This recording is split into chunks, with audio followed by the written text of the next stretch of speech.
China India కంటే 10,000 సంవత్సరాల ఫ్యూచర్లో బతుకుతుంది. ఇంతవరకు మన ఇన్ఫ్లుయెన్సర్స్ అందరూ చైనా ఫ్యూచర్లో బతుకుతుంది, ఇండియా కంటే చాలా తోపు అని చెప్పారు కదా. దాని రియాలిటీ ఏందో చెప్తా పదండి. ఇండియన్స్ కి క్లీన్లీనెస్ లేదని చెప్పేసి చైనా సోషల్ మీడియాలో పెద్ద పెద్ద లెక్చర్స్ ఇస్తుంది. కానీ వాళ్ళు ఎంత క్లీన్ గురో ఒకసారి చూడండి. గలీజ్ అయిపోయిన బీచ్లు, చెత్తతో నిండిపోయిన స్ట్రీట్స్ అండ్ వాళ్ళు తినే ఆ street food. China literally gutter oil లాగుతుంది. చైనా అంటే మనకు జస్ట్ ఒక బుల్లెట్ ట్రైన్స్ మాత్రమే చూపిస్తారు కదా. ఇప్పుడు ఆ రైల్వే స్టేషన్స్ ఆ రష్ చూడండి అండ్ ఆ ట్రైన్ లోపల ఉన్న క్లీన్లీనెస్ కూడా అబ్జర్వ్ చేయండి. చైనాలోని కొన్ని సిటీస్ లో హౌసింగ్ క్రైసిస్ ఎంత సీరియస్ ఉందనేది మనకి విజువల్స్ చూస్తే అర్థమవుతుంది. అండ్ వీటన్నిటికంటే షాకింగ్ విషయం ఏంటంటే ఇండియాలో క్యాస్ట్ సిస్టమ్ ఉన్నట్టే చైనాలో కూడా వాళ్ళ లోకల్ క్యాస్ట్ సిస్టమ్ ఉంది.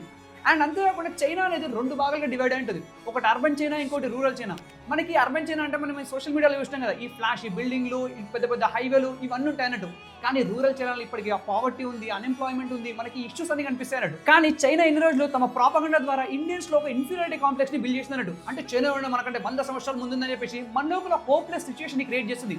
దీన్ని మనం నమ్మాల్సిన అవసరం లేదు. సో ఈ డిస్కషన్ యొక్క సమ్మరీ ఏంటంటే ఇండియాలకనే చైనాలో కూడా ప్రాబ్లమ్స్ ఉన్నాయి. ఇన్ఫాక్ట్ చైనా ఎందుకు మీరే డెవలప్డ్ కంట్రీ తీసుకున్నా కూడా వాళ్ళ దగ్గర కూడా అక్కడ లోకల్ ఇష్యూస్ ఏవో ఒకటి ఉంటాయి అన్నట్టు.